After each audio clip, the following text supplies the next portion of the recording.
All right, everyone, welcome to another video lesson. In this one, we're going to be discussing insert versus overwrite editing.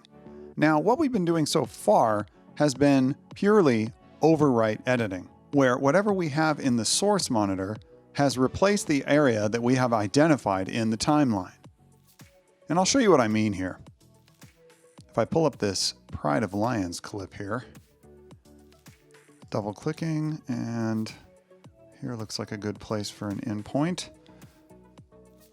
And I identify an area here in the timeline to edit. Zoom in a little bit and bring my playhead all the way back to the beginning of that clip. Mark an in, go to the end, mark an out, and perform my edit with the period key. This is an overwrite edit. You can see I have replaced the fish with the lions. I have blown over what was there. I overwrote it. That is overwrite editing. Okay? Now there's a different type of editing we can do called insert editing. So I'm going to undo my edit here. And instead of using the period key to do an overwrite edit, I'm going to use the comma key to do an insert edit. And we'll see what happens. Hitting the comma key, boom. You can see now that the lions have shoved the fish and the music that was with them downstream so that they occur later in the sequence. They have inserted themselves between the eagle and the fish now, instead of replacing them. Now, I obviously don't want my audio split like this, so how do I prevent that? Well, like with everything in Premiere, there's more than one way to do that. Undoing. Probably the best way to do that is to lock the audio track using this lock icon right here. And you can see once I do that, I've got these bars across my audio track indicating that it will be unaffected by what I do when I edit.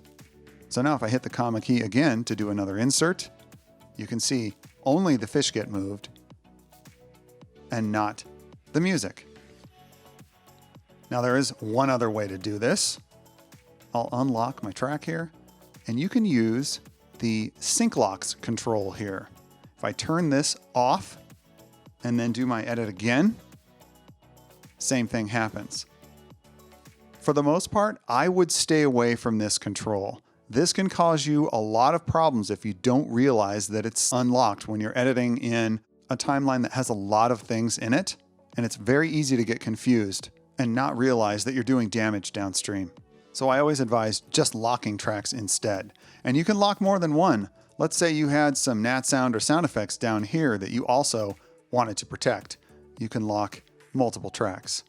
And that applies to video and audio as well. Now, one other thing I'd like to show you is how to mark a clip. So if I get rid of my lions here, move my fish back, you saw when I first set my ins and outs in this timeline, I moved my playhead hitting the up arrow to the beginning of the clip, marked an in, and then moved it to the end of the clip, and then one frame back to mark an out. All right, that's a lot of steps to mark a clip. Now, why did I move it one frame back? Well, if I zoom in, you can see that actually gets you to the very end of the clip with your out point. If I just go to the end of the clip and mark an out, I have an extra frame. I don't want to do that. So I have to go to the end of the clip, then one frame back, then mark my out with the O key. That's a lot of steps. And quite honestly, it's a waste of time. I'm going to get rid of both my in and out with the Option X or Control Shift X on a PC. And with the clip selected, I'm going to use a keyboard shortcut to mark it perfectly. That is the / key. And there it is, perfectly marked. Now, if I zoom in, you can see I don't have that extra frame at the end. The clip is perfectly marked. Great little shortcut. Instead of executing multiple keystrokes to accomplish the same thing you can do with just one. All right then, my friends, that does it for insert versus overwrite editing. I'll see you in the next video lesson.